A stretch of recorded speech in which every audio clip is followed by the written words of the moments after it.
Hey Linkers, if you're wondering what's the best way to get money in Legend of Zelda Link's Awakening, it's definitely this River Rapids game. It costs 100 gold, 100 rupees to play, but it's super easy if you have a hook shot, which you have to have a hook shot to play it in anyway.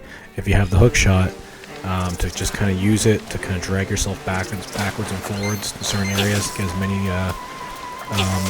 rupees as possible.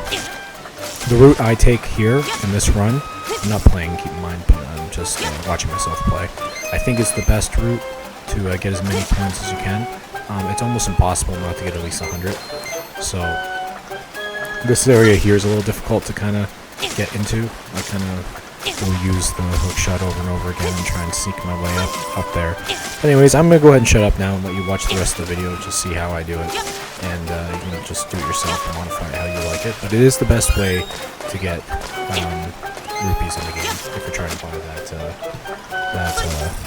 bow and arrow. Anyways, if you like this video, please like it. If it helped you, please like it. Because I don't want you to subscribe. All I want is a like. Don't subscribe to me.